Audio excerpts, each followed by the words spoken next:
ప్రేమికుడు K రామ్మోహనరాజు గారి రచన. గోపాలం ఆ ఇంట్లోకి వచ్చి నెల దాటుతుంది. అతనికి ఈ మధ్య ఓ ఆఫీసులో మంచి ఉద్యోగం దొరికింది.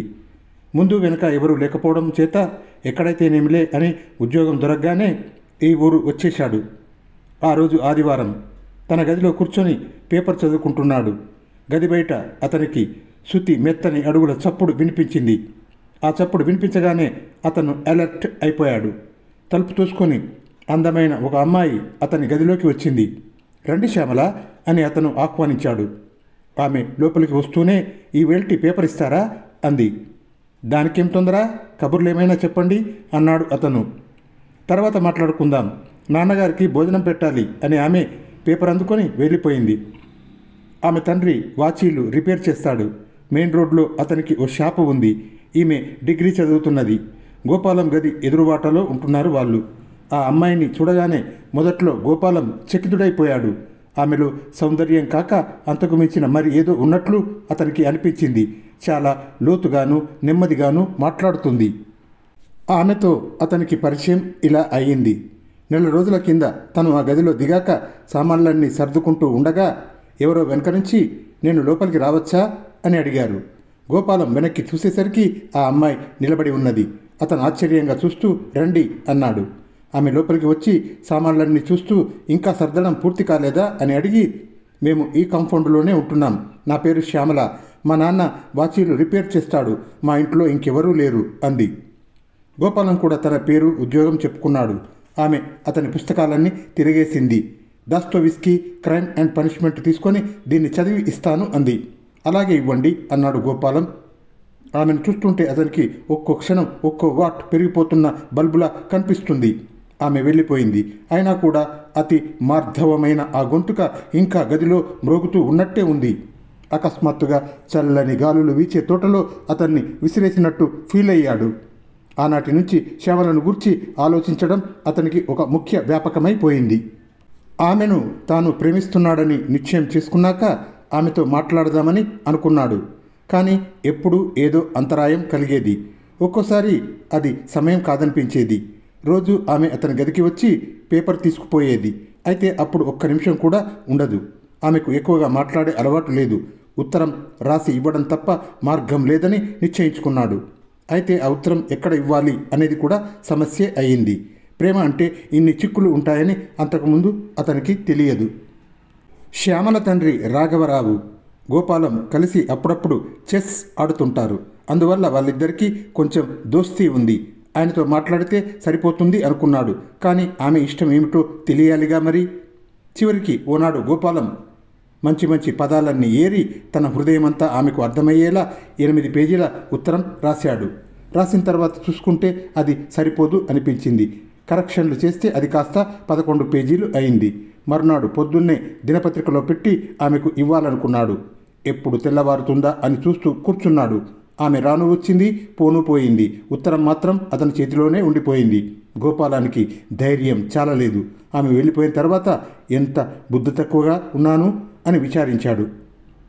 ఇంతలో ఒక ఆదివారం వచ్చింది. మధ్యాహ్నం 12 గంటలు అవుతుండగా గోపాలం శ్యామల బాటాలోకి వెళ్ళాడు. ముందు గదిలో రాఘవరావు ఏదో వార్తని పట్టుదలగా చదువుతున్నాడు పేపర్లో. గోపాలాన్ని చూడగానే రండి రండి అని ఆహ్వానించాడు. మీకోసమే చూస్తున్నాను, ఇంకా ఆడదామా అని చెస్ బోర్డు తీసి టిపాయ్ మీద పరిచి పావులు సరిచేశాడు రాఘవరావు. గోపాలం ఆ మాట ఈ మాట మాట్లాడుతూ ఒకసారి పావుల్ని కలిపి శ్యామల లేదా అని అడిగాడు. లోపల ఉంది అన్నాడు రాఘవరావు. ఆ మాటలకు శ్యామల లోపల నుంచి ఓసారి తొంగి చూసింది. గోపాలం రాఘవరావు గమనించకుండా లోపలి గుమ్మంలోకి చూస్తూ పరధ్యానంగా ఆట ఆడుతున్నాడు. 2 క్షణాల్లో గోపాలం ఆట కట్ అయ్యింది. ఇంత డల్గా ఉన్నారేం ఇవాళ రాఘవరావు అడిగాడు గోపాలాన్ని. అబ్బే అలాంటిదేమీ లేదు, మరో ఆట వేద్దామని మళ్ళీ సర్దాడు పావుల్ని గోపాలం. ఈలోగా శ్యామల 2-3 సార్లు గుమ్మంలోంచి చూసి చిరునవ్వులు నవ్వింది.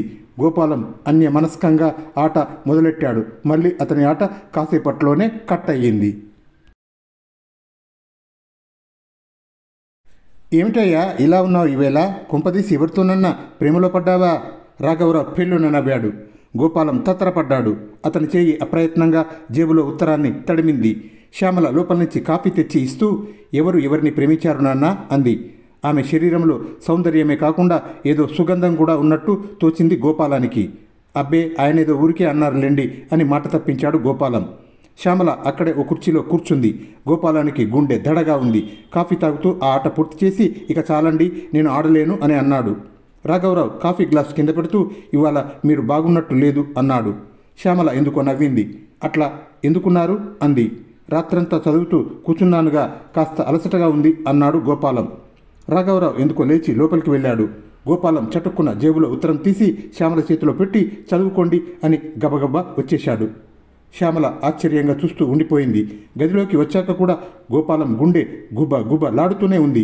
ఆ ఉత్తరం చదువుకొని ఆమె ఏమంటుందో, ఒకవేళ కోపం వస్తే వచ్చి తిట్టదు కదా. గబగబా బట్టలు వేసుకొని రోడ్డు మీద పడ్డాడు. రాత్రి 2వ సినిమా కూడా చూసి గదిలోకి వచ్చి పడుకున్నాడు. ఆ రాత్రంతా అతనికి నిద్ర పట్టనే లేదు. ఎప్పుడు తెల్లవారుతుందా, ఆమె పేపర్ కోసం ఎప్పుడు వస్తుందా అని ఎదురు చూశాడు. చివరికి తెల్లవారింది. ఆమె మామూలుగా వచ్చి పేపర్ తీసుకొని వెళుతూ అడిగింది, రాత్రి అంతా పొద్దుపోయేదాకా ఎక్కడికి వెళ్ళారు అని అడిగింది. ఎవరో ఫ్రెండ్ సినిమాకి పిలిస్తే వెళ్ళాను అన్నాడు. ఆమె మామూలుగానే ఉంది. ఉత్తరం చదివారా అని అడుగుదామనుకున్నాడు, కానీ ధైర్యం చాలలేదు. ఈలోగా ఆమె వెళ్ళిపోయింది. గోపాలం నిరుత్సాహపడిపోయాడు. అయినా ఆమె ఆ విషయం ఆలోచిస్తున్నదేమో, ఇప్పుడే ఎలా చెబుతుంది అని సరిపెట్టుకున్నాడు. అలా 1, 2 కాదు, 6 రోజులు గడిచాయి. గడుస్తున్న కొద్దీ అసలు ఆమె ఆ ఉత్తరం చదివిందా అని అనుమానం వస్తున్నది గోపాలానికి. శనివారం పొద్దున్నే ఆమె పత్రిక కోసం వచ్చింది. ఆమె వచ్చేసరికి గోపాలం పేపర్ చదువుతూ కూర్చున్నాడు. కొంచెం ఉండండి, ఈ కాస్త చదివేసి ఇస్తాను అన్నాడు. ఆమెను కాసేపు ఆపి మాట్లాడించాలని అతడి ఉద్దేశం. ఆమె కూర్చుంది. క్షణం తర్వాత, మీరు ఏం చెప్పనేలేదు అన్నాడు గోపాలం. ఏమిటి అంది శ్యామల. మొన్న నేనిచ్చిన ఉత్తరం గూర్చి అన్నాడు గుండెలు కూడా తీసుకుంటూ. ఆమె సీరియస్గా గోపాలాన్ని చూసి, తొందరేం అని పేపర్ లాక్కొని వెళ్ళిపోయింది. గోపాలానికి విషయం అస్సలు అర్థం కాలేదు. ఆమె తప్పకుండా తనకు కావాలి. ఆమె లేకపోతే జీవితం ఎలా ఉంటుందో అతనికి ఊహకు కూడా అందడం లేదు. మధ్యాహ్నం అన్యమనస్కంగా అతను తన గదిలో పడుకొని ఉన్నాడు. ఆ వేళ ఆఫీస్కు సెలవు పెట్టి పొద్దున్నుంచి గదిలోనే ఉన్నాడు అతను. శ్యామల వచ్చింది. ఆమె వచ్చిన అలికిడికి అతను తలెత్తి చూశాడు. ఆమె అప్పుడే స్నానం చేసి జుత్తు ఆరబెట్టుకుంటూ వచ్చింది. అప్పుడే విరబూసిన గులాబీల గుత్తిలా ఉంది ఆమె. నేను సాయంత్రం సినిమాకు వెళ్తున్నాను అంది జుత్తును వెనక్కి తోసుకుంటూ. గోపాలం గుండె పైకి ఎగదన్నినట్టయింది. కంగారుగా లేచి కూర్చున్నాడు. ఏమిటి అన్నాడు. ఆమె మళ్ళీ చెప్పింది. నేను రావచ్చా అని అతను అడిగాడు. రావాలనేగా చెబుతున్నాను అని ఆమె ఎలా వచ్చిందో అలా వెళ్ళిపోయింది. అకస్మాత్తుగా లైటు వేసి తీసేసినట్టయింది గోపాలానికి. తనను సినిమాకి ఆహ్వానించిందంటే మరింకా సుముఖంగానే ఉందన్నమాట. ఆ ఆలోచన వచ్చేసరికి అతనికి ఏనుగు ఎక్కినంత సంబరమైంది. గబల్లా లేచి అద్దం ముందు కూర్చొని నీట్గా షేవ్ చేసుకున్నాడు. సాయంత్రం దాకా కాలం గడపడం అతనికి కష్టమైంది. గదిలో పచార్లు చేశాడు. అద్దం ముందు కూర్చొని తనను తానే పరీక్షించుకున్నాడు. సిగరెట్లు ధాటిగా తగలేశాడు. ఓహో, ప్రేమ జయించింది. జయించదా మరి, గొప్పది కదా ప్రేమంటే అని చాలాసార్లు అనుకున్నాడు. ఆమె వచ్చాక తన జీవితం ఎలా ఉంటుందో ఊహించుకుంటూ గడిపేశాడు. గంటలు నిమిషాలు అన్నీ తన మీద పగబట్టి ఆగిపోయినట్టు అతనికి తోచింది. సాయంత్రం ఆమె ముస్తాబై వచ్చింది. చిరునవ్వు నవ్వుతూ పదండి అంది. గది తాళం వేసి ఆమెతో నడుస్తుంటే గాలిలో తేలిపోతున్నట్టుగా ఉంది గోపాలానికి. ఆమె చక్కగా అలంకరించిన పూల కుండిలా, బాగా పూసిన మల్లె పందిరిలా ఉంది. గోపాలంతో చక్కగా కబుర్లు చెప్తూ నడుస్తున్నది ఆమె. ఈ ప్రపంచమంతా తన పాదాక్రాంతమైపోతున్నట్టు అనిపిస్తున్నది గోపాలానికి. ఇలా ఎంత దూరం నడుద్దాం అంది శ్యామల. గోపాలం నాలిక ఖర్చుకొని ఆటోని పిలిచాడు. ఇద్దరు కూర్చున్నారు. ఆటో రేపున పోతూ ఉంటే శ్యామల సాన్నిహిత్యం అతనిలో ఏవేవో ప్రకంపనాలు రేపుతున్నది.